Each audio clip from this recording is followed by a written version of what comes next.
moderator, Hamidi. Please, Hamidi, over to you. Thank you so much. I'm so excited to welcome all of the different personalities from all around the globe to make this event, this opportunity for an intergenerational dialogue happen. First of all, in this meeting, interpretation is available in English, French, and Spanish. On the bottom grid, you'll be able to find the language button, and there you can select your prioritized language. Another reminder for the audience is that you're able to ask our speakers questions. You may write them into the chat section, and later on, hopefully, our speakers answer them in the Q&A section. Today, we will be engaging an international dialogue, an international and intergenerational dialogue that will be joined by speakers of the European Union, African Union, and United Nations, and youth advocates from all over the world. Today, we bring together these three multilateral spaces, the biggest policy and treaty bodies in the world, to dialogue and listen to the voices of girls. This is a flagship event of Plan International. We are a development and humanitarian international organization present in 75 countries around the world, working on children and youth rights with a special focus on girls and young women. This event is being held in celebration of the upcoming International Day of the Child, and also in celebration for the anniversary of the UN Convention on the Rights of the Child, which has the right of participation as a main pillar. Talking directly and listening to the voices of children and youth is crucial. We see this event is also a fulfillment of the UN Convention.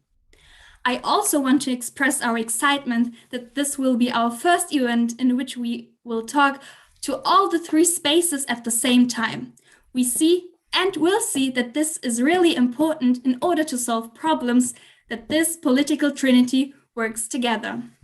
Before we begin, I would like to acknowledge the bomb blast that happened yesterday in Kampala, Uganda, and share my sincere condolences and prayers to all those affected. We have with us today Stacia from Kampala, and we appreciate it so much here joining us today. Stacia, very much thank you for joining us today. And thank you so much for taking your time.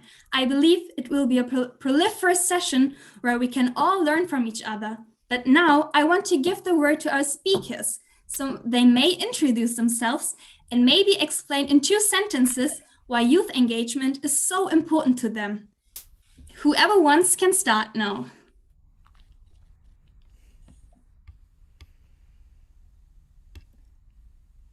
Would you like me to start, Hamide? This is Stella Ronner-Grubačić. Of course, Yeah. You can start. All right, so I am the EU ambassador for gender and diversity. I'm in Brussels now, and a great deal of my work concerns issues of equality between girls and boys and men and women. If you want me, I will immediately say why I share that youth empowerment is so important. Yes? Okay. So I would use a few figures in order to do that. Namely, according to a recent report by the UN, there are 1.2 billion, or in other words, 1,200 million young people between 15 and 24 years old. So that amounts to 15.5% of the world's population. The percentage of young people is especially high in the 47 least developed countries of the world. And this includes 32 countries in sub-Saharan Africa. And actually, when you look at all of Africa, almost 60% of its population is currently under the age of 25, making it the youngest planet on the world, making it the youngest continent, on the world. So I think these statistics or figures really show.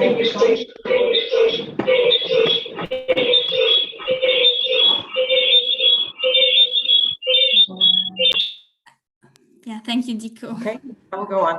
So this shows why it is really crucial to engage with the younger generation and why we have to engage with them as actors, and especially as actors in their own communities. Let me also add, and that is my last point, that we specifically need to work with girls and boys or young adults to change their beliefs, their attitudes, and practices when it comes to sexual and gender-based violence. I will leave it there for now. Thank you so much, Ambassador Ronner. How about Diko continues?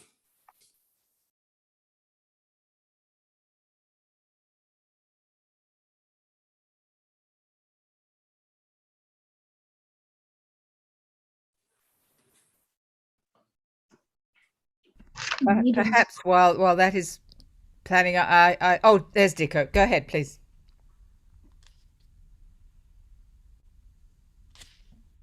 Diko, you go on if you want to.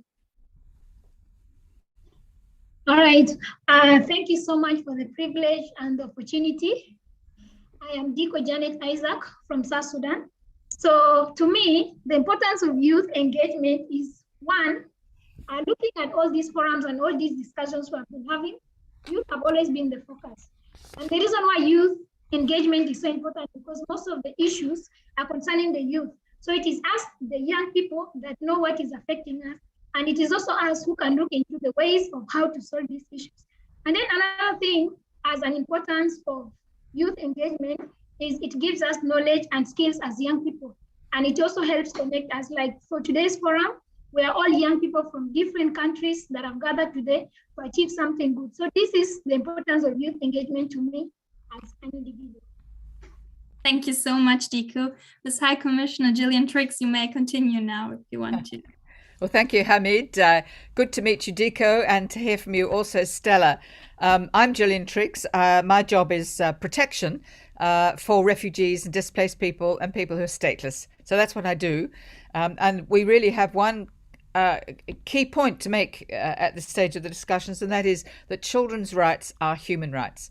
And Hamid has mentioned the importance of the Convention on the Rights of Children. And that really underpins a lot of our work because very sadly, in a world in which we have more than 82 million people displaced either in their own country or across national borders as refugees, nearly half of them are children, which is a really shocking fact. We tend to speak about refugees and asylum seekers as in a sort of an abstract way, but the truth is that 45, 50%, sometimes higher in some countries, that we're talking about children. And I think we have to keep that very strongly in mind. We fully support, of course, the being able to hear from children, their views on the instability of the lives where they're mostly fleeing conflict, persecution, and in some cases, even the effects of climate change.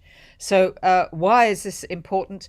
We think it's important to engage children and youth in these discussions because we better get a better sense of what it is that they're missing out on and what the dangers are to them.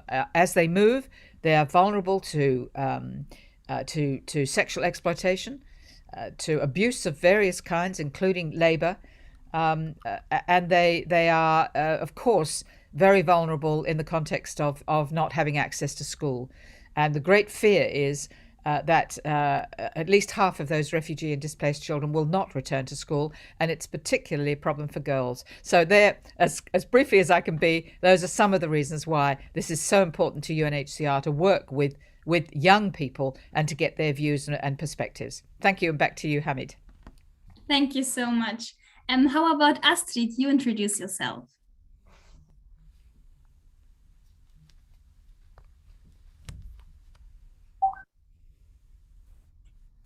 Ok.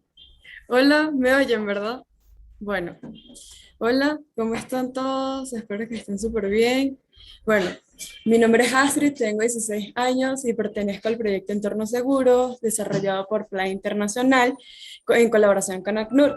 Soy promotora máster, lo que significa que soy una adolescente que tiene conocimiento sobre problemáticas como la prevención de la violencia por discriminación de expresión de géneros en niños, niñas y adolescentes. Y actualmente trabajo haciendo planes de incidencias para cambiar y eliminar estas situaciones.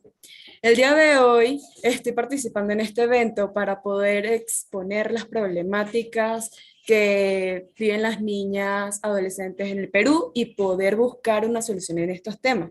En este espacio, al poder intercambiar con adolescentes y jóvenes de otros países, podemos fortalecer el trabajo en común ya que pueden surgir respuestas similares y eso. Muchas gracias. Thank you so much, Astrid. I hope Professor Sarah Agbor can hear me. Maybe she wants to introduce herself.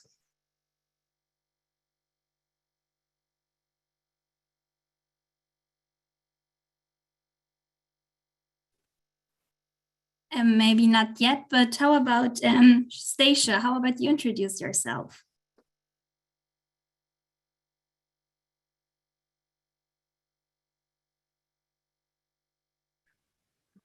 Hi, everyone. Can you hear me? Can you hear me? Yes, we do. Okay, thank you very much. My name is Stella. I'm a girls advocate from Plan International, and I'm also a scream agent from Somero, Uganda, and a 16-year-old girl from Uganda, and also a girl child. Nice meeting you all. Yeah, for me, the importance of advocacy to me is that in advocacy, I get spaces whereby I can speak for those who are speechless. And in advocacy, I get to sit down with fellow girls and have reality stories with them about their lives. Thank you very much. Thank you so much, Stacia. And Jamilatu, I hope you can hear us. How about your introduction?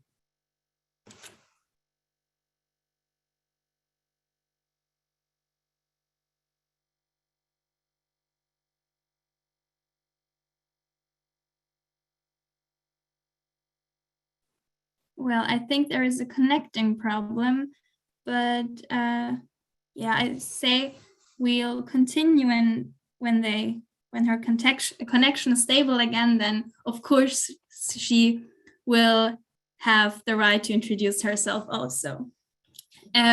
So thank you all so much for your introduction and your inspirational words. I am so excited for this meeting.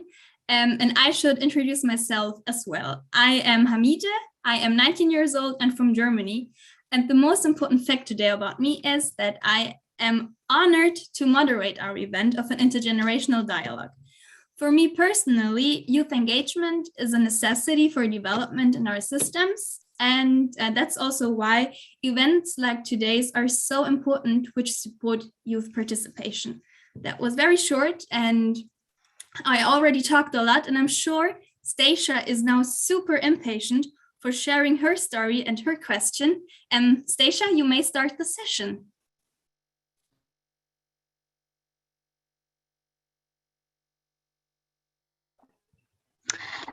Thank you very much. As we all believe that the closure of schools and the lockdown in many countries have affected girls in a lot of ways. We all believe in that statement because we are really seeing a lot of it. In Uganda, we are having an increase of gender-based violence, whereby girls are being sexually harassed. And reporting such cases is nothing, because even if you report, because we have seen many cases are being reported, but a few are worked upon. And also, many of the cases have been resolved just because they say everything is all right, Deco? Yes, you already muted yourself. Thank you. You may go on, Stacia. I'm sorry for the interruption. Okay. It's fine. And you're also witnessing a high rocketing increase in teenage pregnancies since all girls are home. This is a story, just sharing it, of a neighborhood whereby a girl was lied by a man to go for a smartphone just because the girl wanted to attend Zoom classes. So this man lied to the girl that the girl should go home for the smartphone. And when this girl, the other girl was defiled, after being defiled, the man couldn't give her anything. Then the man ran away, leaving this girl with the womb of the baby. So at times when these girls get pregnant, what is more pitching is that when they reach in the hospitals, at times they are denied medication, not because they cannot work upon them, but just because they offend them of getting pregnant while still young, and they never want to know about the stories behind them being pregnant at a low age, which at times disturbs them mentally. And we're also having a high-rocketing increase of school dropouts by girls and boys, because many of them are becoming money addicts because they have been participating in child labor. Many of them do not have the ability to go back to school because they don't have scholastic materials, they don't have school fees, and the parents can't access any of them. So we are also seeing that many are not going back to school because of such.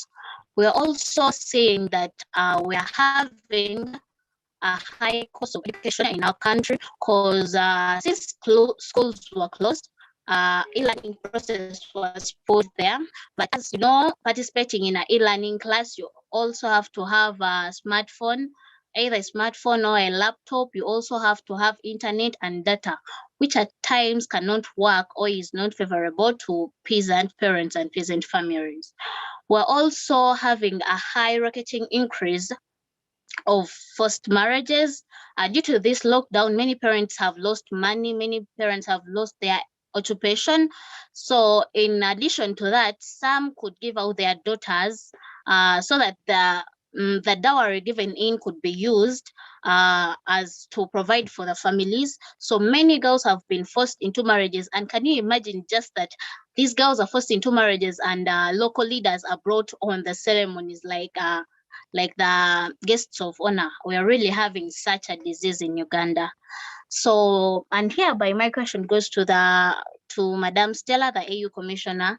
How is AU going to assure, or how is AU going to address the going back to school of girls, especially those girls that are having the problem of not accessing education materials and school fees? Thank you. Thank you so much, Stacia, for sharing your experiences with us. Oh, Jamila, may you mute your microphone? Well, yeah, Ambassador Arna, Stacia had an interesting question for you, and I'm sure you have an informative answer. Thank you for giving me the floor once again, and thank you, Stacia, for sharing your story. I'm sorry, of course, to hear how many challenges you are facing in Uganda with education. Because let me really start by saying and underlining that education, in our view, of course, can be a lifesaver. So what we really need to do is support education, and particularly girls' education, as also became clear from what you just said, because of the central role that education has to play. Unfortunately, though, the right for children to go to school and to get an education is not a given, and that especially goes for conflict areas. According to UNICEF, actually children living in conflict countries, for these children, education may even be dangerous. In 2020, for example, there were more than 500 verified attacks on schools, which is an increase of 17% compared to the previous year. So this gives you a quite good idea as to the fact that a child's right to education cannot be protected or safeguarded in a conflict zone when education itself is not being protected. So this is what the EU is aiming at in cooperation with the African Union or African countries that are willing to invest in this. What we need is a joint response, so of the different organizations and countries, to really limit the impact of the crises and humanitarian emergencies on education, guaranteeing children's access to, I would even say, quality education. Unfortunately, though, the situation when it comes to education for children has worsened precisely because of the corona pandemic.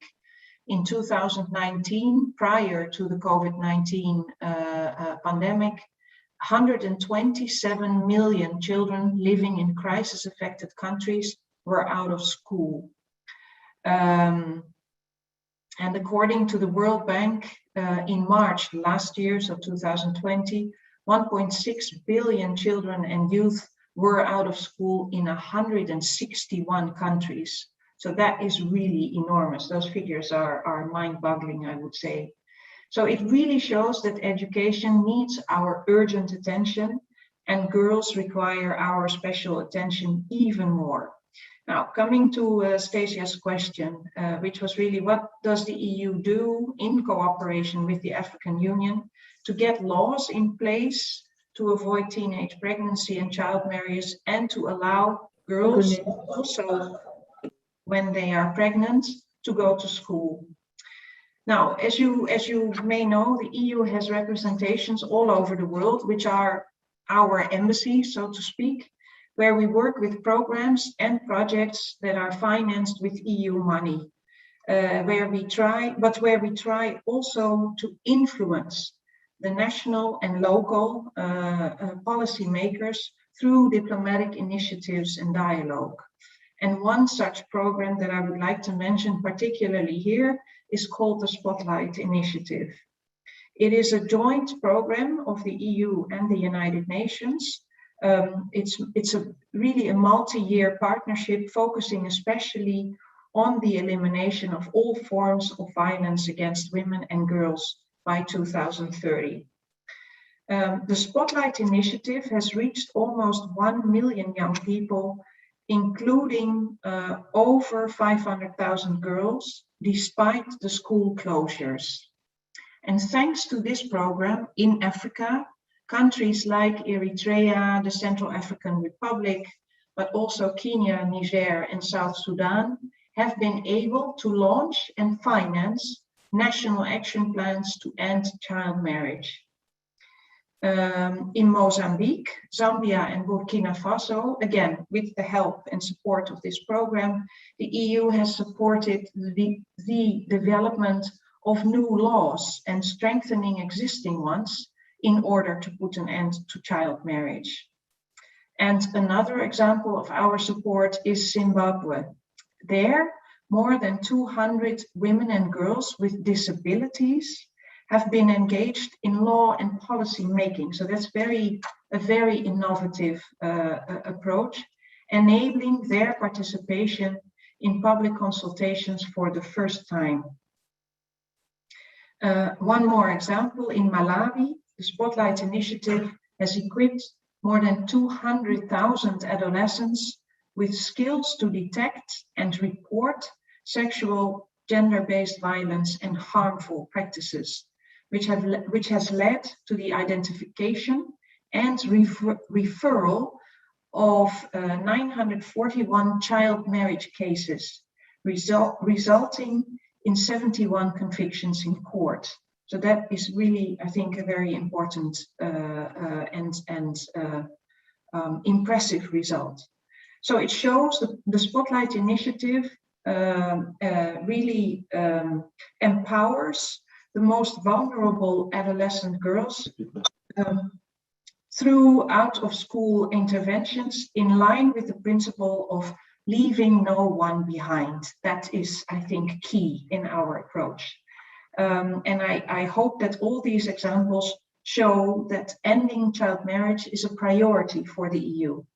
It has been laid down in several policy documents, one of them being what we call the Gender Action Plan, and actually there is a third one, so Gender Action Plan 3, on which we work very closely together with the African Union in order to achieve its implementation. So in conclusion, the link between education and progress on gender equality has immensely positive effects on poverty eradication and tackling child marriages. Therefore, it is really a key priority for the EU, particularly in the framework of our partnership with the African Union. I hope I have answered your question. So back to you, Hamid.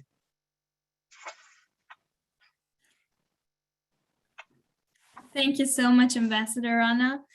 As I guessed, this was a very informative answer and also a very interesting question. So now I I heard you have a question. Maybe you want to ask your question. Or Mr. Ambassador Ronner, am I wrong? I am not sure, but let me have a look here. I was actually thinking we will first have a few other speakers. So if you want to move on, please do. All right. If you want that like that, everything is all right. So yeah, now it's actually it's my turn to tell my message, my story, and I am concerned about inclusive education. Because especially in Europe, because everyone seems to think that in Europe everything is perfect, but I can say it is sometimes not, because we still consider migrant people as people of the second class, even though in our theories there is no class system anymore, but we still treat them like that. In my view, we can also see this in the field of education, which is not inclusive enough for migrant children. You may ask yourself why I think so, but I experienced it even myself.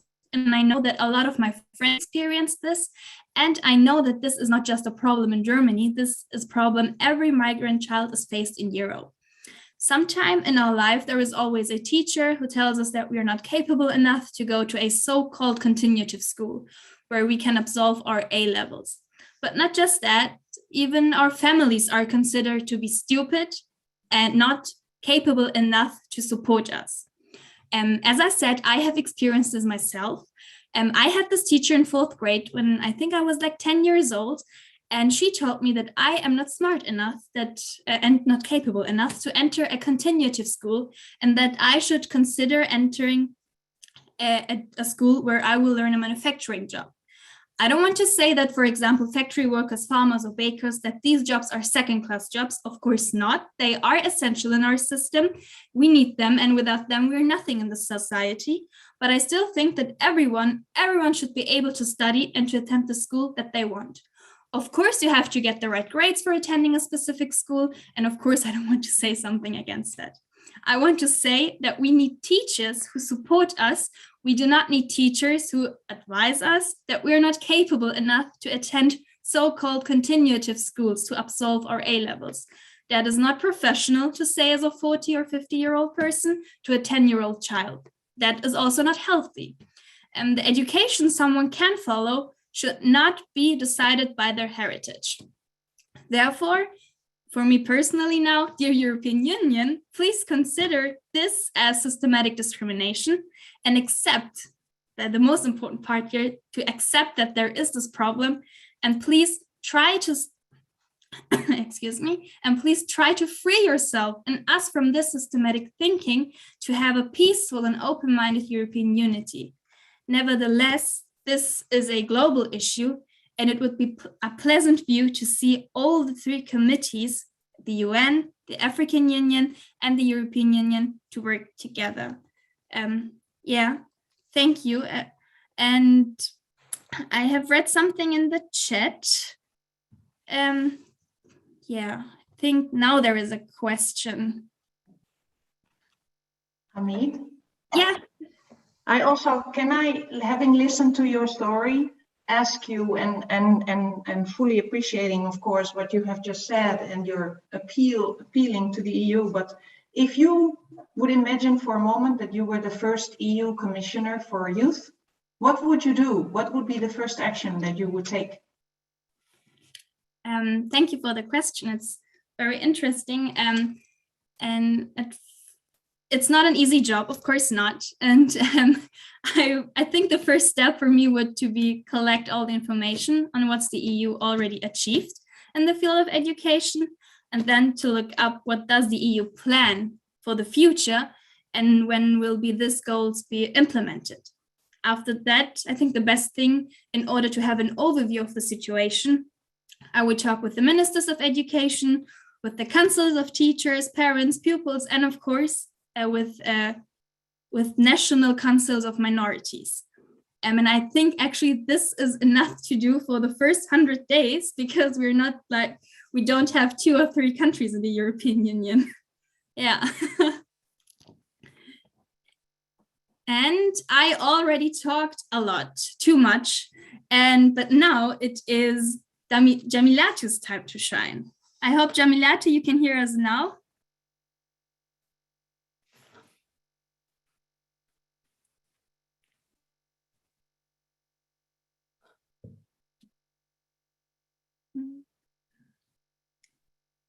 Yeah, I think.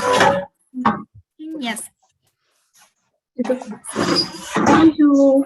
Hi, Jamila. Would it be okay if you introduce yourself too, because you missed that part, unfortunately?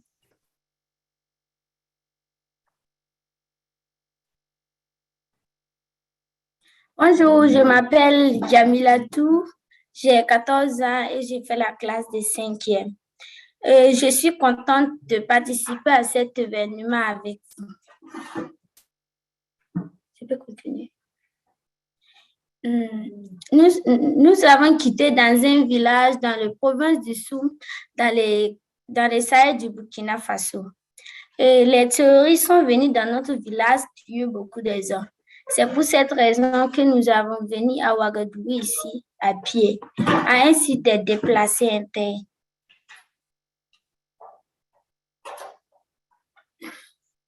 À un site de déplacés internes. Nous avons quitté le village parce que notre grand-père a décidé de quitter, vu les terroristes viennent tuer tous les jours. Et nos parents dormaient dans les forêts. Là, vers 8 heures du matin, on a décidé que nos mamans viennent avec le car, mais nous les jeunes et nos animaux vont marcher pour venir à Ouagadougou ici. Et nous avons perdu tous nos animaux en cours de route. Ils sont tous morts. Et même nous aussi, on pensait qu'on allait mourir. Actuellement, je pars à l'école, mais l'école est très loin de la maison. Souvent, j'arrive en retard. Mais j'ai la chance, j'ai eu quelqu'un qui m'a pris en charge pour cette année. Il y a des autres filles comme moi qui sont dans cette situation, qui n'ont pas eu quelqu'un qui va les prendre en charge. Et les parents aussi n'ont pas les moyens de les inscrire à l'école. L'école est très importante pour moi parce que l'école nous donne des connaissances qui nous permettront d'aider notre pays. Nous avons des difficultés de manger. On n'a pas à manger suffisamment. Nous avons des difficultés de manger, de partir à l'école. Ce n'est pas toutes les filles qui partent à l'école et de logement aussi. Et ensuite, les politiciens ne connaissent pas les difficultés des filles. Mais s'ils écoutent les filles, ils vont comprendre les situations de vie pour mieux les aider. Si j'étais en mesure de prendre toute la décision, de mettre fin au terrorisme, et le monde sera bien heureux. Je demande un sage. Le gouvernement doit s'assurer que la sécurité et l'accès à l'école soient garantis pour tous les enfants. J'ai une question à poser à Madame Sarah Agbor. Comment allez-vous faire en sorte pour que les filles soient protégées contre les attaques à l'école? Je vous remercie beaucoup. Thank you, Jamilatu, for letting us be a part of your thoughts. And you asked your question to Professor Sarah Agbor from the African Union. Professor Agbor, you may answer Jamilatu's captivating question. You're muted. Yes, thank you very much. Jamilatu, thank you for sharing your story with us. It's a pathetic story, but we thank God that you are pulling through. And Hamid, you rightly said that it is a very demanding question. How will we ensure that girls are protected from terrorist attacks and that girls who are in these situations continue their education? It is so sad that in sub-Saharan Africa, the world's highest out-of-school rates are found and the highest rates of exclusion. And we have more than 32 million primary school age children and 28 million adolescents of secondary school age out of school. And this is even worse with the COVID. So how will we ensure that girls are protected from terrorist attacks? The first things are, what are the legal instruments in safeguarding the rights of all children to education? Global, we have the Convention on the Rights of the Child, the UNESCO's Convention Against Discrimination in Education.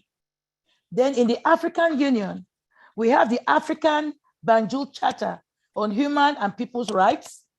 We have the African Union Convention for the Protection and Assistance of Internally Displaced Persons in Africa. We have also the African Union Assembly decision of February 2019, designating the African Union International Center for the Education of Girls and Women to work with relevant partners to develop national gender-sensitive comprehensive education policies and operational plans for displaced populations in Africa. How will we ensure that girls are protected from terrorist attacks? We also have to deal with our policies and strategies. The African Union heads of states needs to take the right policies and the right strategies, but not just taking those policies, but implementing those policies, walking the talk and going beyond rhetoric. So in the global area, we have the establishment of the United Nations Girls Education Initiative. We also have the Gender Responsive Education Sector Plan. We also have the United Nations General Assembly adopted resolution entitled International Day to Protect Education from Attack, which is the 28th of May, 2020. But the African level, at the continental level, the African Union Head of States created the African Union Center, International Center for the Education of girls and women, and its strategic plan. Then we have the AU policy 2009. We have the African Union strategy for gender equality and women's empowerment 2018-2028. Of course, when we are talking in the realm of education, under the Continental Education Strategy for Africa 2016-2025, we have the Peace Education Cluster, which is very, very important. Then we have the African Charter on the Rights and Welfare of Children. Another way to protect girls from terrorist attacks is best practices. We need to have safe school declaration, global and continental. Because, for example, the UN publication of guidelines for protecting schools and universities from military use during armed conflicts. We also have the continental within the education sector strategic plan. Schools are safe places. We have the school feeding for nutrition. We have the psychosocial support. We need to put in a psychosocial support for kids who have been victims of terrorist attacks, so that their mental health can also be treated. Then we need to also look at the amenities, like separate toilets for girls and boys. For example, when you were speaking, you spoke about going to camps or whatever the place people when you run. So in those places, we need to think about separate toilets for girls and boys, and supplies for girls, particularly during their menstrual period, and water, female teachers recruitment. Then the education sector emergency preparedness and response plans. For example, the Burkina Faso, they have their own, which they put 2019-2024. We also have the African Union International Center for the Education of Girls and Women, a strategic plan 2021 to 2025, with its 4 axis on education in emergencies and humanitarian contexts. It is also important to look at the high-level dialogue, like what we are having today, sessions with stakeholders. In this high-level dialogue with stakeholders, for example, in 2019, under the theme, Internally Displaced Persons, Refugees and Returnees, Securing Access and Quality Education for Girls, Women and Boys. And in 2020, we had the high-level dialogue on silencing the guns, creating conducive conditions for Africa's development. Jamila, too, the other thing we do is advocacy and technical input with the Interagency Network for Education in Emergencies, the Reference Group on Girls' Education in Emergencies. The AU CFR provided inputs in 2021 in the report on state of girls in education in emergencies. Another form of advocacy is inclusion through digital technology for teaching and learning in refugees communities on the move. This is limited, and the lack of it will affect chances of employability for learners, whether young men, women, especially girls and women, within a fast evolving world of technology and demand for 21st century. And your second question, on girls who are in these situations, and that girls who are in these situations, how would they continue their education? If girls continue their education in such situation, it is very important, because education is the greatest weapon that can transform the world, and it can give them a livelihood, particularly now that they are displaced. And that is why, one of the reasons why we have the AUCFR launching a campaign called Africa Educates Her campaign, which is a rallying call to all African Union member states, partners, youth, and education actors to take action and pledges to ensure that all girls go back to school as they reopen. A number of activities have been undertaken by stakeholders, and one of them is the Intergenerational Dialogue during the 2021 Day of the African Child in Ouagadougou, Burkina Faso, in order to discuss, among others, the issue of ensuring safety of children in schools. This was particularly noted by the children panelists on the Sahel region, where school children abducted has been steadily on the rise. So I believe that this change can be, together, we can make this change for those children who have been victims of terrorist attacks. It is a responsibility that leadership must take, and it is a responsibility we make sure that the girl child is protected from these abnormalities and vicious framework. Thank you very much, Hamid. I hope I did not take too much time. Jamila too, courage. Courage. Bravo. Thank you so much, Professor Agbor. I will take 2 sentences with me. Education is key, and schools are safe places. Thank you so much for your statements. Thank you. Now I want to give the word again to Stacia, because I know Stacia is very excited to ask a question.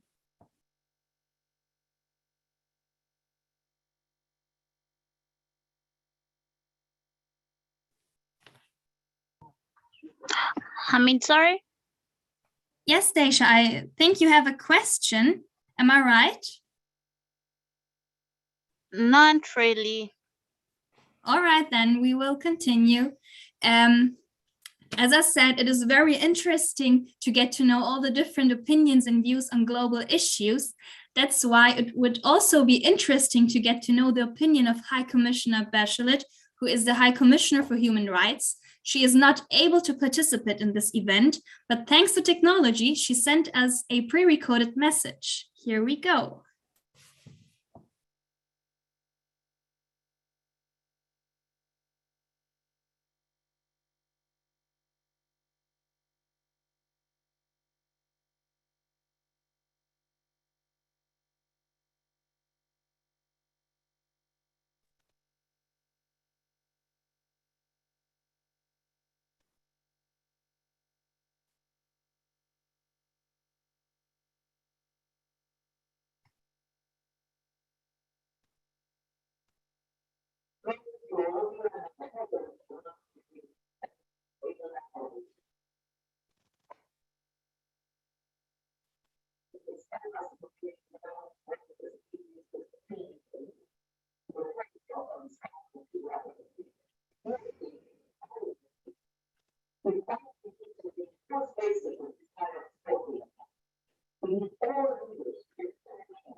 I think we have a technical issue, but I'm sure it will be all right in a few.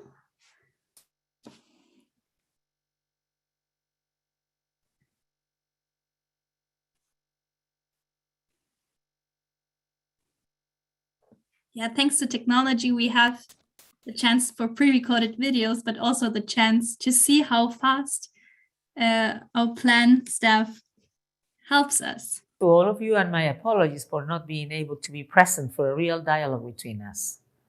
I heartily endorse this event with its emphasis on bringing young women's voices, experiences, opinions, and needs to the forefront of discussions in the African Union, European Union, and United Nations.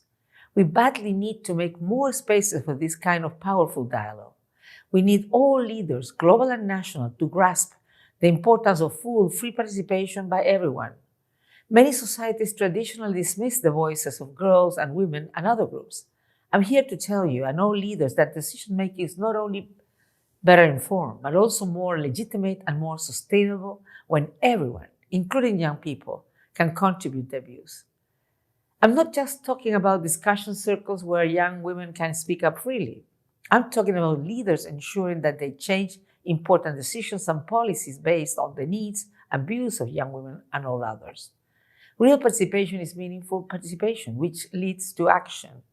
Today's discussions focus on your views about how to prevent and protect against gender-based violence, the need for universal access to inclusive quality education for every girl, actions that can ensure that every girl and woman has access to measures that uphold our sexual and reproductive rights, and the imperative of increasing the empowerment of women everywhere to continue pushing forward with their political participation and leadership. Advancing all these topics is profoundly beneficial, both to billions of individuals, but also to every society on the planet. As the United Nations Secretary General recently pointed out, ensuring equal rights and opportunities for women and girls is the single most effective measures we can take to create more stable, peaceful, resilient, and prosperous communities and society. End of quote. Discrimination holds back all of society, and the need for action to end discrimination has never been stronger. The COVID-19 pandemic has been a profound setback in many areas of women's life, and it has been a blow to young people, particularly girls, at a critical time of their lives. We need transformative action to advance the rights of women and girls as we build back from the damage done by the pandemic. That action needs to be national, but also needs to be global. Multilateral action led by the United Nations has achieved a lot since 1945, from preventing a third world war to eradicating smallpox and mending the hole in the ozone layer. To strengthen that positive action and make sure that it focuses on the real needs of people, there needs to be greater space for civil society to contribute meaningfully to decisions, not just at the UN, but also within countries and regional bodies. This brings me to you. I commend you for speaking your truth and making your voices heard. This is a brave and good thing that you're doing, and I encourage you to keep speaking out and demanding change. Many traditional norms weigh heavily on girls and young women, giving them less freedom to speak out and make their own choices. Nothing should be decided about you without you. Listening to young people is not just the only way to forge good policy. It is an obligation under international human rights law. I thank you very deeply for standing up for our universal human rights. Thank you.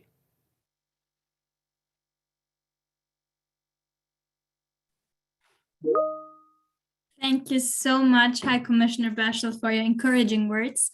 Hopefully we will meet again in such an event. And now we also have a pre-recorded message from a young advocate, Nazla from the Philippines, also shared a message with us.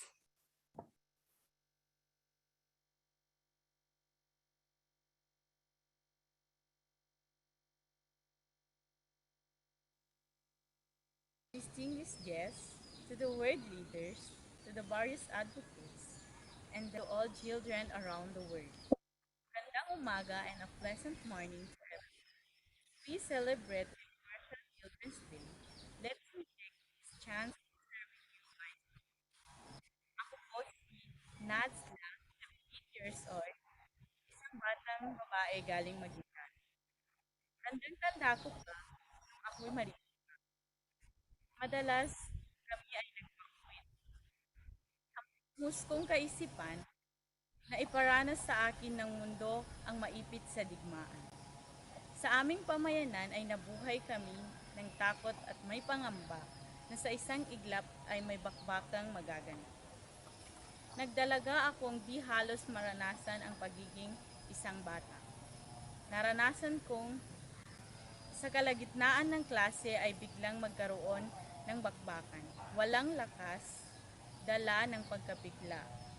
Ako ay napadapa na lamang at nagdasal na ilalabas kami ng Allah sa paaralan ng buhay.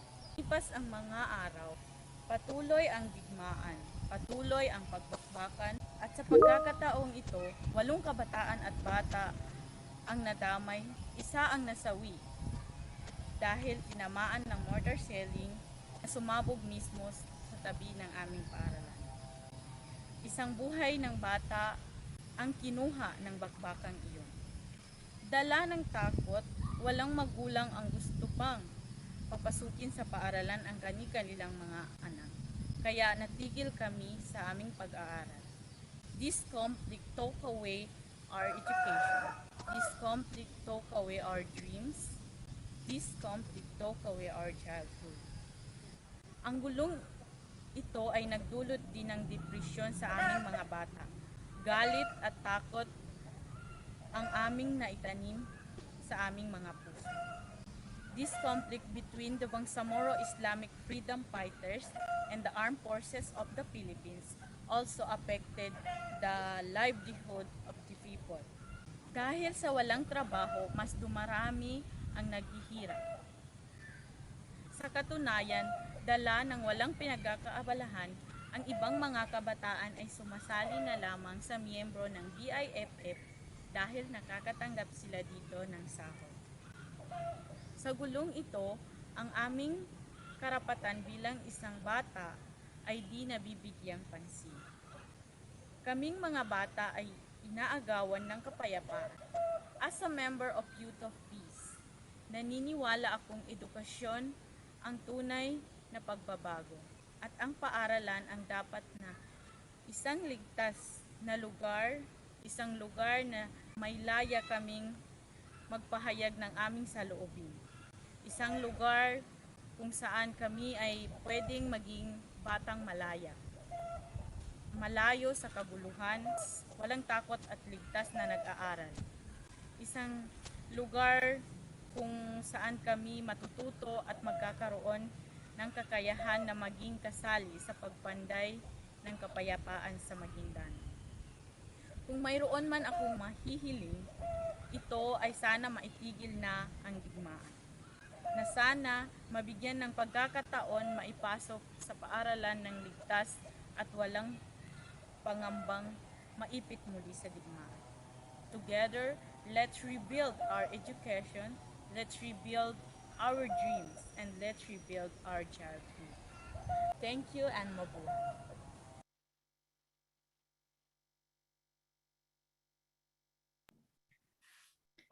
Thank you so much, Nazla. I really hope that the education will be rebuilt and also your freedom. And I really hope that we will meet sometime face to face. And we also have a question from Professor Sarah Agbor. Am I right?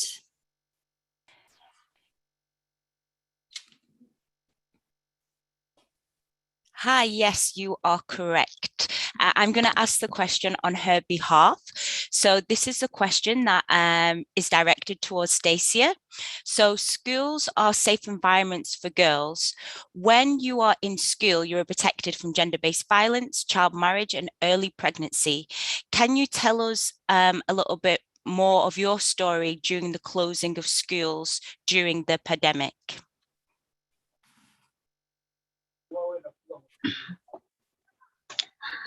Thank you very much. It was such a nice question.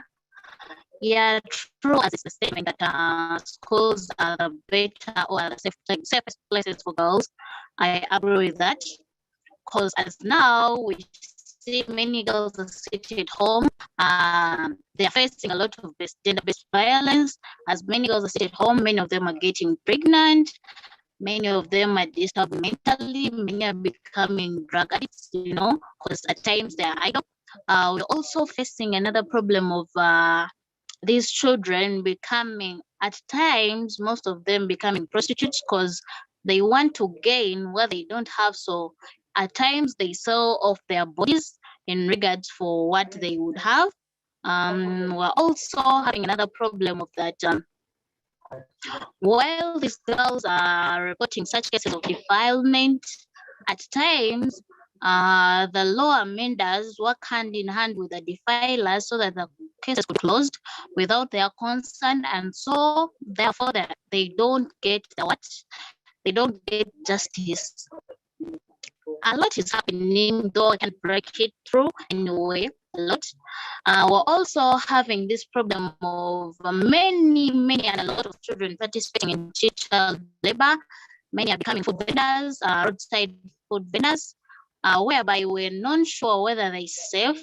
Many are selling masks. At times, some of them get accidents. At times, these stalkers might steal them and they're arrested just because the bosses think these people are trying to lose the money. And at times, when these children are walking house to house selling at times things, they're sexually harassed, especially girls. They're sexually harassed because you never know where you're sending your child. He's safe or he's not safe. Thank you. Thank you so much, Stacia, for sharing your experience and thoughts, and thank you also for speaking up and demanding justice for these poor young women. Now I want to give the word to Astrid so she can share her story with us. There she is. Listo, buenos días de nuevo. Y a continuación voy a presentar algunas problemáticas que viven niñas y adolescentes refugiadas inmigrantes. Bueno, hoy en día Venezuela vive una de las peores crisis de su historia. La inestabilidad económica y social de Venezuela ha provocado la salida de más de 5.6 millones de personas de mi país, de donde el 25% de ellos y ellas son niñas y niños y adolescentes. Actualmente nuestro país no tiene recursos para sostenerse, no hay educación y cada día es más precaria, o sea, no hay alimentos o no hay trabajo, y ellos no han empujado a buscar otras oportunidades en otros países. Las personas que migran buscan oportunidades para mejorar su futuro y el de sus familias. Cuando ellas y ellos llegan a otros países, muchos no tienen quien los reciba, y niñas y adolescentes han tenido que dormir en las calles o en terminales y han sido discriminadas por su nacionalidad. Bueno, el no tener documentación regular impide el acceso al trabajo, que es la base para que las personas puedan acceder a medios de vida. Sobre ello, el estudio Girls and Crisis, elaborado por Plan Internacional, advierte que el 84% de las niñas se ha sentido preocupada por no tener comida y el 44% reporta que se ha acostado alguna vez con hambre. Algunas de ellas han tenido que recurrir a la mensidad. Antes de salir a la calle, personalmente evalúo qué ropa usaré o si recibiré un comentario por lo que elijo. Ya cuando salgo me preocupa qué dirán de mi aspecto, sobre todo los hombres. O sea, tengo temor de que me violenten y esto me hace sentir obviamente más vulnerable. Esto no debería ser así, ya que todas las personas deberíamos ser libres de ponernos lo que queramos y nadie debería tener que pasar por esta situación de recibir comentarios al respecto. Y bueno, tengo la preocupación de que pueda pasarme algo solamente por ser niña. El 50% de las niñas y adolescentes migrantes o refugiadas han reportado sentirse inseguras en las calles y el 17% de las niñas y adolescentes han visto situaciones de violencia, abuso sexual o agresiones verbales contra sus pares. Los estereotipos que se les asignan hacen de que las personas vean sus cuerpos como objetos a disposición, y ha aumentado la vulnerabilidad frente a la violencia basada en género. La sociedad y las autoridades no toman acción frente a estos temas, como niñas migrantes o refugiadas, también somos personas y obviamente no deberíamos estar expuestas a estas situaciones. La salud es otro derecho de las niñas y adolescentes. No estamos pudiendo acceder y muchas veces por falta de documentación regular o discriminación de quienes están a cargo de los establecimientos de salud pública. El 40% de las niñas y adolescentes migrantes y refugiadas no accede a servicios de salud. De otro lado, el 19% de las adolescentes mayores de 15 años afirmó estar o haber estado embarazada, ello debido a que no tuvieron acceso a información sobre sus derechos sexuales y reproductivos o a servicios para poder ejercerlos. El que las adolescentes estén iniciando su vida sexual sin tener acceso a información también las expone más frente a las ETS. Las adolescentes que se enfrentan a un embarazo precoz se ven imposibilitadas de continuar sus estudios porque no pueden llevar a sus hijos o hijas consigo a la escuela o porque deben de asumir una nueva responsabilidad. Esto les cambia por completo la vida porque ahora deben dedicarse gran parte de su tiempo al cuidado de su hijo o hija. Por otro lado, quiero enfatizar en que las niñas y adolescentes necesitan poder continuar con su educación para tener mayor conocimiento y no ser excluidas de oportunidades. Ellos les permite trabajar por su futuro y fortalecer la igualdad de género. Y las niñas y adolescentes migrantes y refugiadas actualmente no están accediendo a este derecho por falta de documentación regular o recursos. Durante la pandemia, ello también ha empeorado, pues muchas no cuentan con recursos tecnológicos y casi un tercio, o sea, el 28% de ellas están fuera del sistema educativo y que las que consiguen ingresar sufren de discriminación debido a su nacionalidad. Queremos entidades encargadas de los temas de migración en los países que puedan brindarles y facilitar para regularizar la documentación en niños, niñas y adolescentes, refugiados y migrantes. Necesitamos que ellas y ellos sean conscientes de la importancia que ello tiene para las familias migrantes y refugiadas, pues le permite acceder a derechos básicos como tener una vida digna y acceder a educación y servicios de salud. De igual forma, queremos que las niñas y adolescentes puedan hacer el uso pleno de sus derechos, tanto peruanos como refugiadas y migrantes, desde el vivir libres de toda forma de violencia y discriminación, acceder a educación y servicios de salud que garantice sus derechos sexuales y reproductivos. Por ello, me gustaría dejar la siguiente pregunta para la representante de ACNUR. Bueno, ok, prosigo. ¿Qué podría hacer ACNUR como autoridad en el tema para poder ayudar que niñas, niños y adolescentes refugiados y migrantes regularicen su estado migratorio en los países a los que llegan? Y en esa línea, ¿qué podría hacer ACNUR para ayudar a garantizar el acceso de niñas y niños refugiados y migrantes a educación de servicios de salud pública y protección, considerando de que estos son derechos que nos corresponden como personas? Gracias. Thank you so much, Astrid, for giving us an overview of your thoughts and of the whole situation. And I'm sure Commissioner Triggs already has an informative answer. Well, actually, we hope so. Well, thank you very much, Hamida, and of course, most particularly Astrid. Thank you very much for your very clear and articulate description of the situation and the vulnerability, particularly of girls. And I think it's a very powerful statement, and one that I think will inform what we do. Of course, as I've perhaps said earlier, we deal with many, many millions of people. But when I talk about numbers, 82 million or 25, 26 million refugees, those numbers are incomprehensible. Nobody can really get their brain across so many people, almost 50% of them children.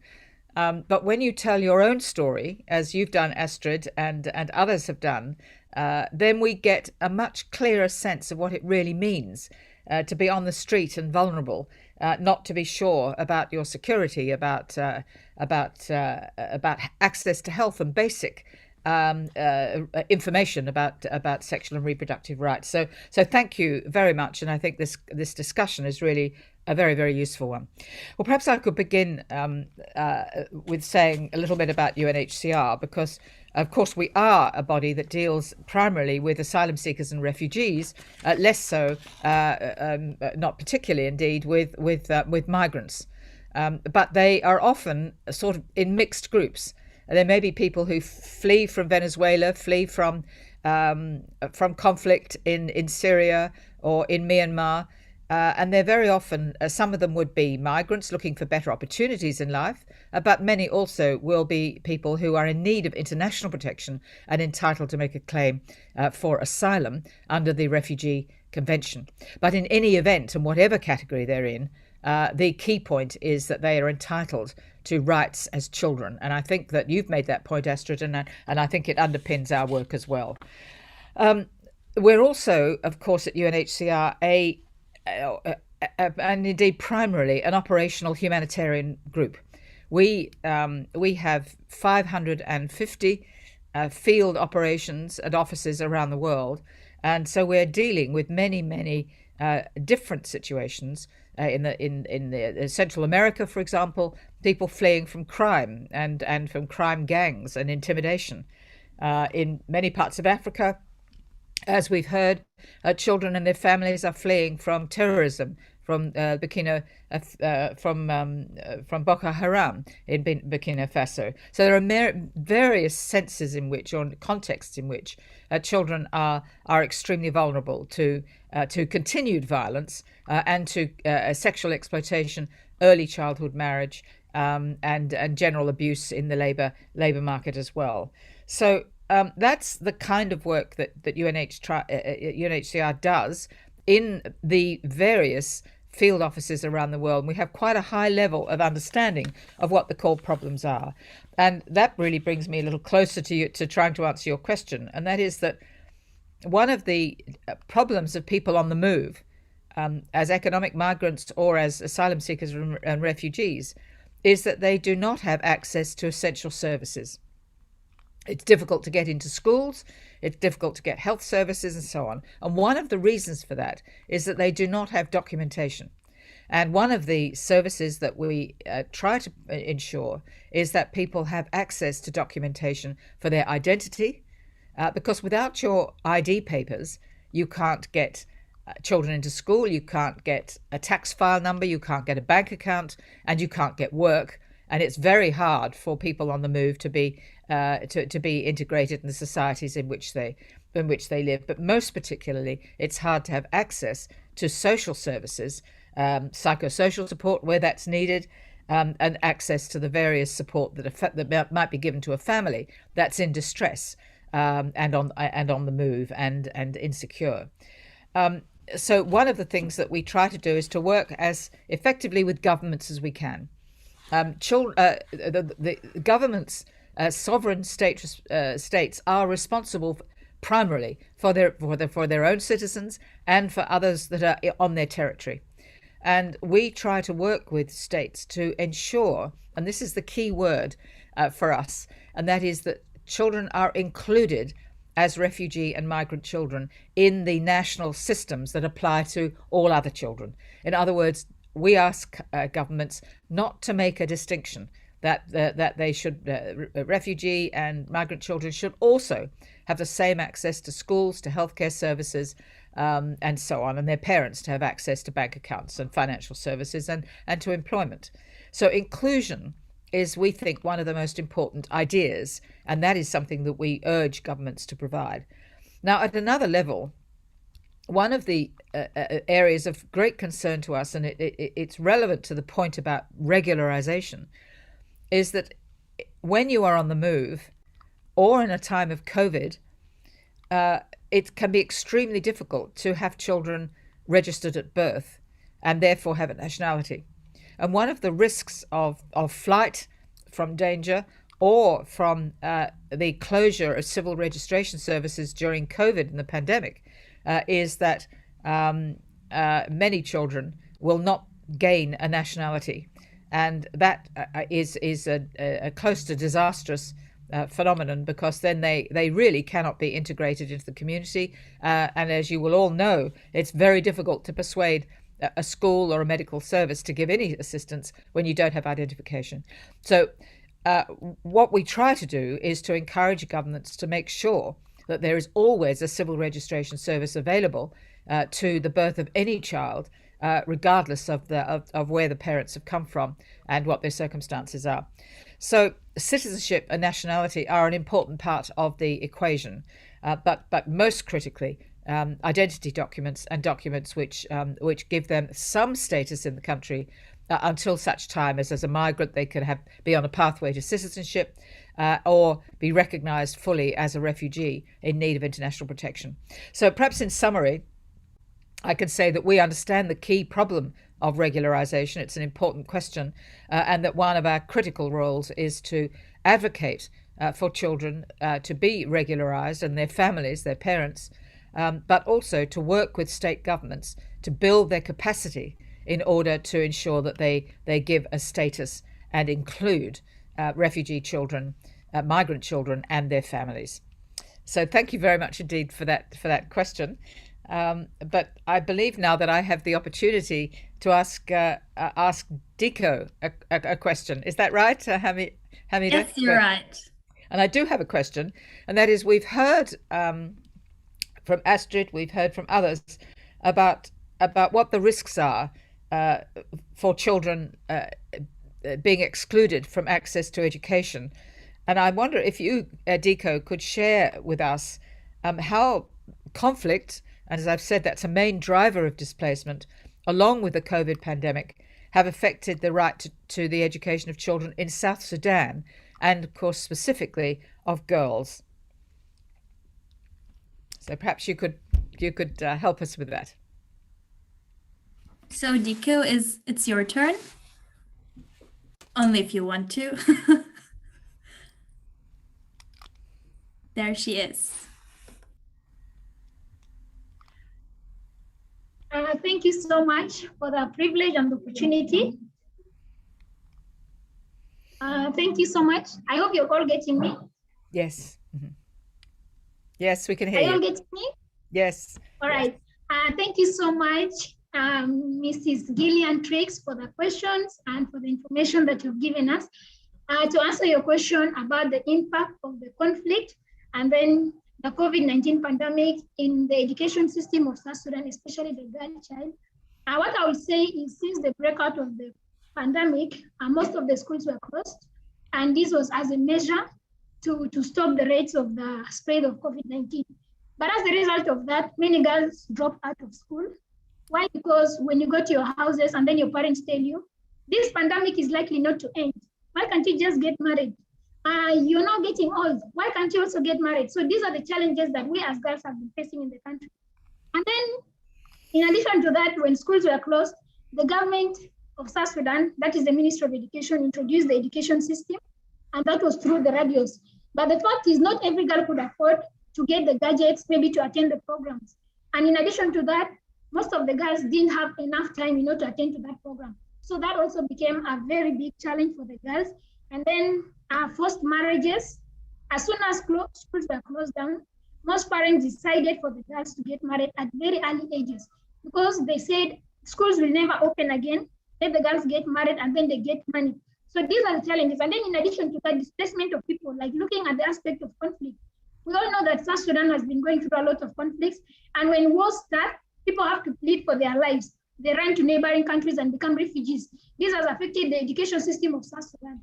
And that's why today you find most of the government positions are not having enough women. Why? Because many people have been running for their lives.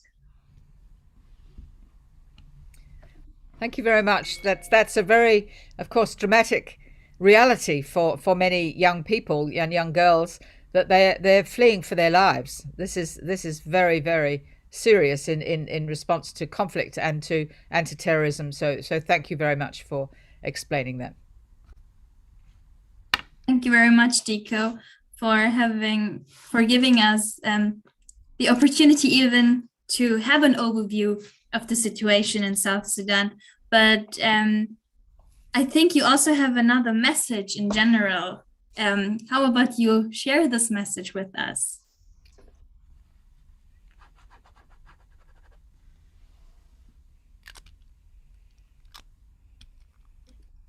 Thank you once again for the second or the third privilege of the opportunity. It's really my pleasure to share my story. As somebody that comes from South Sudan, I believe we all know that South Sudan is first and foremost our country. And in our country, there are lots of challenges that people go through, especially the women and the girls. So one of the greatest challenges, like Stasha talked about in Uganda, is similar to what is happening in South Sudan.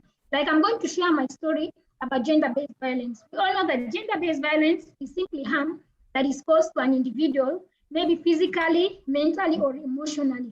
So one of the biggest challenges that we have in our country is gender-based violence, and this includes cases of rape. A lot of young girls are being raped in areas of South Sudan. Why? Because of the ongoing conflict and then the pandemic. And then we have also issues of harassment. Sometimes you as a girl, a young girl, you're trying to sustain your life. Maybe you look for a job, and then before you're given the job, somebody can harass you. Maybe you first have to give in your body before you're given the opportunity. And then we have physical violence. Here we talk about beatings. Some of our brothers beat us, the girls in our houses. Why? Because of simply small mistakes that once we are told we would understand. And then not only that, our mothers are also being beaten. This is also domestic violence to us. And then another thing that we face under the TPV, we have early child and forced marriages. South Sudan has some cultures that are still ongoing, practicing issues to do with early child and forced marriages. You find when a girl reaches an age of 14, 15, 16, they look at her like she's already ready to get married. So what happens is she's forced to go to her married place. And in most cases, it's not, it's out of her will, but since she has no choice and she doesn't know her rights, she will agree to it. And then we all know the consequences of early and child marriages. And then young girls in South Sudan don't have enough opportunity to pursue with their careers and their dreams. This is simply because of a lot of stereotypes, myths, and misconceptions that are ongoing in the country. We have some statements like in Arabic, I can say, somebody can just tell you that itamara sakit. And then this word itamara sakit, it means you're simply a woman. Or they can say itatinia sakit. Sometimes you can come with a very good, reasonable opinion that you want to share. Somebody will just silence you and say, you're just a woman. You're not supposed to talk. You're not supposed to speak. You're supposed to be in the kitchen. That is where you belong. So these are the challenges that are happening to the girls in South Sudan. And then another great challenge, especially with the impact of COVID-19 pandemic and the conflict in South Sudan, is the child labor. In this situation, since schools were closed down, children were staying at home, they had nothing to do and they had no way of making life simple. So they had to venture into the world and start hustling, start looking for money for survival. And you find young girls at the age of 10, 15, 16, you find them, moving on the roadside, selling maybe items like bananas and other things. And then they can move to offices. But the kind of harassment that these girls face cannot be talked about. Why? Because nobody knows what happens to these girls. And when you look at people that we have interacted with, some of them are being harassed, some of them are being raped. So these are most of the challenges that we face as a country in South Sudan. So I think I don't have much to say. This is simply my experience and then from where I come from. We all know that girl child education should be put as a priority because there are a lot of potentials that I see in every girl. I see big dreams in people. I see girls becoming lawyers because in my country, people believe that some jobs are meant for girls and then others are meant for boys. The people that say a lady cannot be an engineer, this is in my country. The people that say a lady cannot be a doctor. People say ladies are just supposed to be at home, give birth and take care of of babies. But this is actually not true. So I'm just telling us that this is simply to the African Union, the United Nations, and then the European Union. I'm just saying that let us all stand together in solidarity with girls, especially South Sudan, to make sure that girls realize their dreams because they have a lot of things that they want to do. But because of the pressure, because of the boundaries that they have in their country, they do not have the opportunity to express how they feel and to express what they want as individuals. Thank you so much for the time and the privilege. Thank you so much, Diko, for your encouraging words and for reminding us that that the African Union, European Union, and that the United Nations need to work together. So we all had the opportunity to ask the politicians something, and now it is time that the audience asks questions. As I said, dear audience, you may write your questions into the chat section, and hopefully I will read them all out loud. And I also know that Diko has a question left just for this Q&A section. Am I right, Diko? Yes, you're right. Then you can start the session.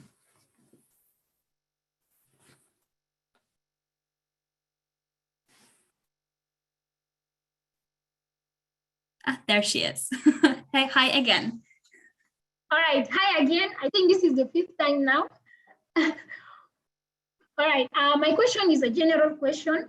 So this is basically to the African Union, European Union, and then the United Nations. Like looking at all the issues that young girls are facing, issues to do with early child forced marriages, issues to do with education. Let me just say all the issues that we have discussed here in this platform. What are the ways forward, or what are the things that they are going to do to make sure that every girl child goes to school? Especially in my country, you find some people go to schools, there are those ones that can afford schools, and most of the people don't afford schools. So what is it that they are going to do to make sure that each and every girl goes to school, not only in South Sudan, but let me say, not only even in Africa, but in the whole world generally? Thank you. Thank you, Diko. Commissioner Triggs, do you have maybe an answer to that? Well, thank you. And of course, it is, along with gender-based violence, which Diko has really emphasized, it is this critical problem of ensuring that all girls go to school. If we do not, we will go back retrogressively for many years, because great advances had been made. And the young people we're hearing today are an example of the fact that young girls are being well educated and they're articulate and they can speak up about their situation. But if we have a generation of young girls who are missing out on school, who leave early or who don't attend regularly, then we've really lost a generation of leaders and a generation of people who can speak up for their rights. So what are we doing about it at UNHCR? Well, we have a lot of projects. We're, of course, advocating for inclusion of all girls in schools and to make sure that, for example, fees are not required for them to attend school. I'd say most countries in the world do admit girls at primary level. But the great disappointment is that many countries do not do so at the secondary level, and it's a tiny percentage. 3% of young men or women ever get to university or tertiary levels of education amongst the refugee and migrant population. So this is really a great challenge.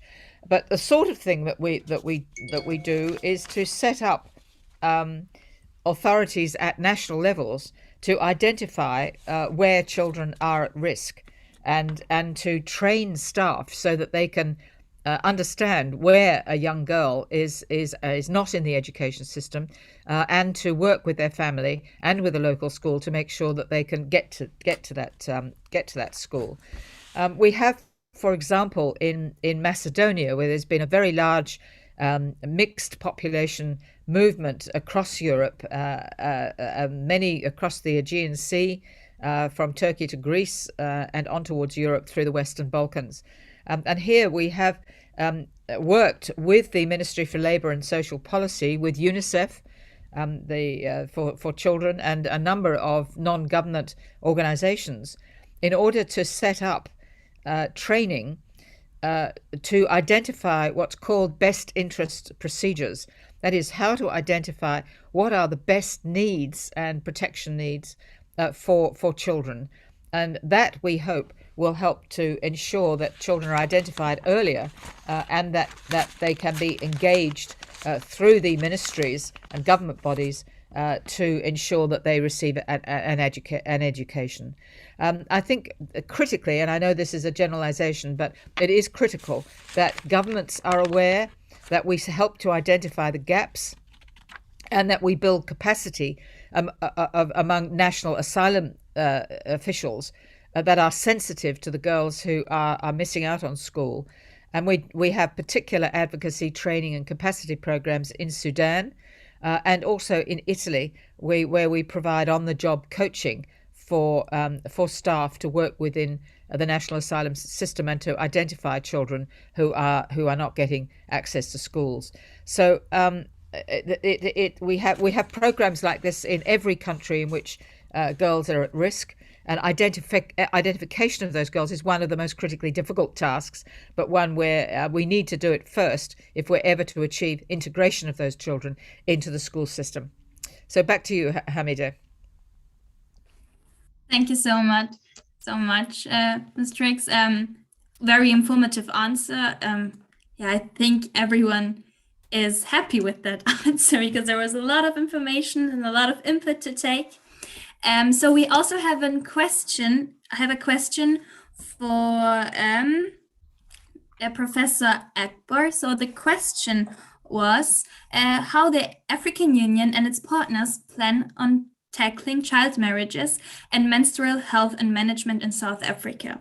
So unfortunately, we have a connection issue, and Professor Agbor won't be able to answer that, but just so the audience also knows that there was this question, and yeah, unfortunately, there are no questions anymore.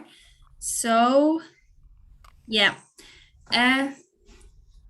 Again, thank you very much for participating. I would love to give the word again to the young advocates and also to High Commissioner Triggs to get a really short just one sentence closing remark.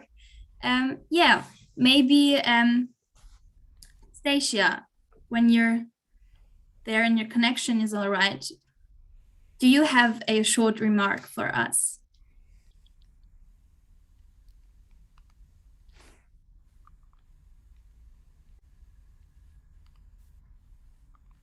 I think she's in the call, but her connection. Yeah, but let's go on to Jamilatu. Do you have a short remark for us? How do you feel? There she is. Ce que j'ai ajouté, sont les difficultés. Parce que il y a des autres parents qui n'ont pas les moyens d'inscrire les enfants à l'école et ils n'ont pas les difficultés. C'est beaucoup de difficultés parce qu'il y a des difficultés de manger et difficultés de partir à l'école et de logement aussi. C'est ça que je voulais ajouter. Et pour certains parents qui n'ont pas les moyens d'inscrire les enfants à l'école, puissent les aider parce que les filles ont besoin de l'école. Beaucoup de filles qui ne partent pas à l'école ne seront pas bien et on veut que les filles soient à l'école pour toujours. Merci.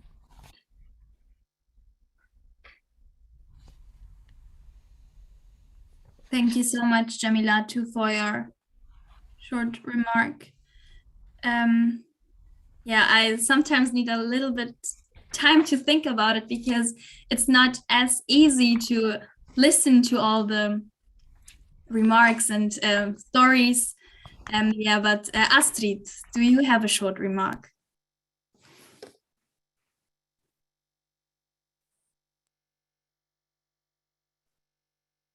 Sí, de hecho, quiero dar mi conclusión, bueno, y es que las problemáticas que viven las niñas y adolescentes refugiadas y migrantes no son simples de resolver, pero para garantizar nuestro derecho a la educación, salud y medios de vida, necesitamos poder contar con facilidades para que las familias puedan regularizar su estatus migratorio y de igual forma contar con garantías para acceder a protección de todas las formas de violencia y así todas las niñas y adolescentes a nivel mundial puedan sentirse libres y seguras de caminar por las calles. Y también quería decirte que me siento muy feliz al conversar con todos ustedes, de poder presentar mis problemáticas y escuchar otras problemáticas de otras chicas empoderadas. Me siento tan feliz y al saber de que todas buscamos una solución para todo esto que nos preocupa. Y sí, muchas gracias por la participación.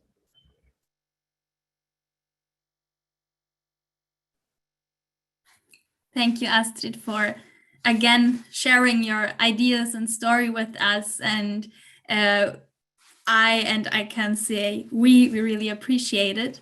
And I think Stacia is back. Am I right? Yeah, true. Sorry for the disconnecting. It was just my battery. It was nice meeting you all, and it was nice speaking for those who are speakless. And my current remark is we're all looking forward to a she world where her concerns are raised, where all her is done just because of her, whereby we're gonna live in a world where she can lead. Thank you very much. Thank you, Stacia, for your amazing and inspirational words. Diko, again, do you have closing remarks you want to say? How do you feel?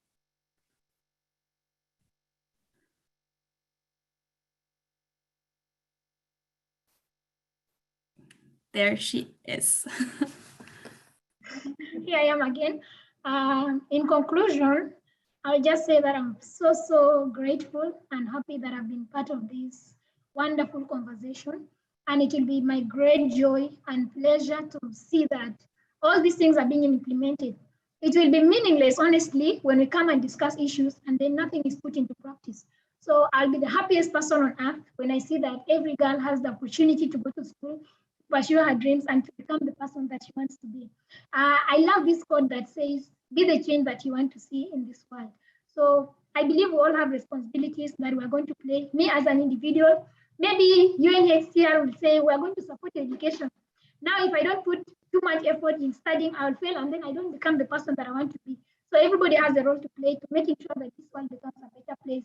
It starts with you and it starts with me, and then we spread it to the whole world. Thank you so much. It was nice interacting with all of you people. Hope to see you all again. Thank you. Thank you, Diko, so much. Yeah, it is the responsibility of everyone, as you said. And yeah, High Commissioner Gillian Triggs, do you have some remarks? You are on mute, I think. Yes. Thank you, Hamida, and thank you to everybody and all the voices that we've heard today. It's really very stimulating and, of course, enormously encouraging to hear such articulate, clear views that have been put. And so my final comment, if I may, is to say, keep yourselves informed, get that education, and speak up to protect yourselves, to give yourselves the opportunity to rise to the best potential that you have, but also to speak up for other children or other young people and young girls in particular, to give them the opportunities that so clearly many of you have had because you're speaking up so well. So thank you very much, Hamida, and I do need to finish now because I need to get on to another meeting, but I think this has been a great event, very stimulating, and really enjoyed it. Thank you very much, everybody. Thank you so much, and for your encouraging words. Hope to see you again. Yeah, what an event. Again, thank you all for participating. It does really not matter if you're in front of the camera, behind the scenes, or in the audience. Thank you all so much for your hard work. It was an amazing way to celebrate the upcoming International Day of the Child and the UN Convention on the Rights of the Child. We thank the leaders from the different multilateral spaces of the African Union, European Union, and United Nations. We really hope to see, as Diko said, this trinity of the African Union, European Union, and United Nations to cooperate in the future, and most importantly, the meaningful participation of children and youth, especially girls and young women. With that said, have a nice morning, evening, night, or afternoon. See you soon and stay healthy. Bye-bye. Bye. It was nice meeting you all. Gracias de nuevo. Muchas gracias. Hasta luego.